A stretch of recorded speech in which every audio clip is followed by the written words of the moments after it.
Episode 36ல பார்த்தீங்கன்னா, பரபரப்பான விஷயங்கள்லாம் வந்து நடக்குது. ஸோ ஃபர்ஸ்ட்டு பார்த்தீங்கன்னா, நம்ம வெற்றி வந்து மாட்டிக்கிட்டாரா இல்லையா அப்படிங்கிறதுக்குள்ள போவோமா? வெற்றி பார்த்தீங்கன்னா வந்து ஒரு மாரி டல்லாவே இருக்கிறாரு காலையில.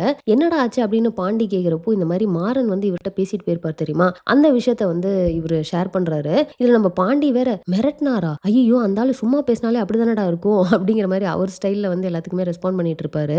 நம்ம வெற்றி என்ன பண்ணிடுறாரு அப்படின்னு பார்த்தீங்கன்னா, ஐஷு வந்து அவாய்ட் பண்ண ஆரம்பிக்கிறாரு. பட் அவரோட பாயிண்ட் ஆஃப் வியூல யோசிச்சு பாருங்களேன். அவருக்கு வந்து அதுதான் சாப்பாடே, அங்க வேலை செய்றது தான் வந்து அவருக்கு சோறு போடுது. அவரால அத ரிஸ்க் பண்ண முடியாது. ஐஷு வந்து அப்பா சொன்னாருனாலும் அத வந்து பரவால்ல போங்க அப்டின்ட்டு அவங்க வந்து பண்றது வேற. பட் வெற்றியால அப்டி பண்ண முடியாது இல்லையா? சோ அவருக்கு வேற ஆப்ஷனே இல்ல. நமக்கு வேலை முக்கியம் அப்டிங்கிறதுனால அவர் ஐஷுவ அவாய்ட் பண்ண ஆரம்பிக்கிறாரு.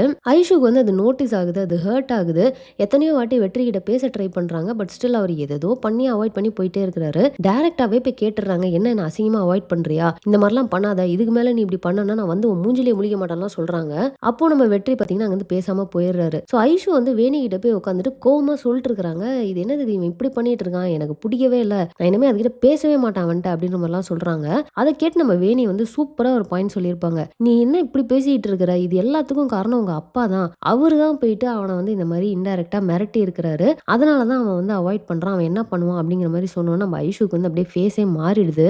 ஐய்யயோ! இந்த மாதிரி நடந்துருச்சா? நான் இத வந்து யோசிக்கவே இல்லையே. அவன் ரொம்ப பாவம். நான் கண்டிப்பா அவன்ட்ட போய் சாரி கேட்டாகணும் அப்படிங்கிற மாதிரி ஐஷு சொல்றாங்க.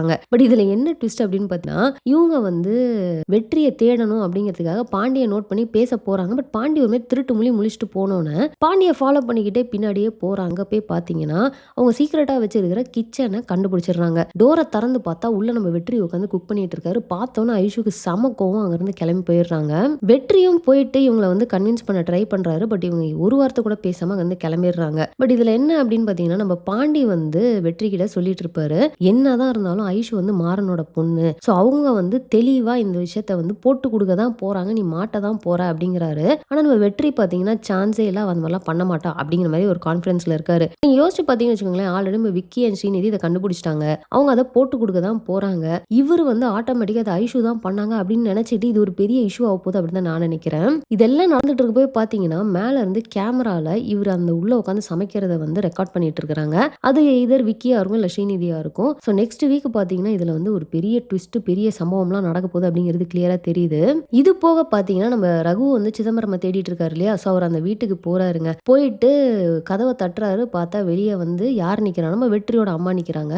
நீங்க சிதம்பரம்க்கு என்ன வேணும் அப்படின்னு கேட்டோம்னா, அவர் என்னோட ஹஸ்பண்ட் அப்படிங்கிற மாதிரி சொன்னோனே இவரு ஷாக் ஆயிடுறாரு. பட் ஃபர்தரா பார்த்தீங்கன்னா, இந்த எபிசோட்ல ஸ்டார்டிங்ல என்ன காட்டுனாங்களோ அதே கடைசியில காட்டி சஸ்பென்ஸாவே முடிச்சுட்டாங்க. நியாயப்படி பார்த்தா கொஞ்சம் ப்ரோக்ரஸ் பண்ணி ஏதாவது காட்டியிருக்கலாம். பட் அடுத்த வாரம் தாங்க நமக்கு தெரியும் இதுல என்ன நடக்கும்னு. பட் என்னோட உள் மனசு என்ன சொல்லுது அப்படின்னு பார்த்தீங்கன்னா, இவருக்கு எல்லா ரகசியமும் தெரிஞ்சிரும். பட் அத வந்து சொல்றதுக்குள்ள இவருக்கு ஏதோ ஹெல்த் ஏதாவது ஆகி இவரு வந்து இறந்துருவாரு அப்படின்ற மாரி தான் எனக்கு தோணுது. சோ இத வந்து அப்படியே புதைஞ்சிரும். நெக்ஸ்ட் நம்ம ரியா தான் வந்து இத ஏதோ ஒரு வகையில கண்டுபிடிக்கணும். ரியாவும் சரி, ராஜனும் சரி. நீங்க என்ன நினைக்கிறீங்க அப்படிங்கிறத மறக்காம கமெண்ட்ல போட்டுருங்க. சோ அவ்வளவுதாங்க 4 எபிசோடையுமே நம்ம ரிவ்யூ பண்ணிட்டோம். 4 எபிசோடையும் நீங்க பார்த்துட்டீங்க அப்படின்னா, உங்களுக்கு என்னெல்லாம் தோணுச்சு? நான் எதையாவது மிஸ் பண்ணிட்டேனா அப்படிங்கிறதெல்லாம் வந்து நீங்க கமெண்ட்ல போடுங்க.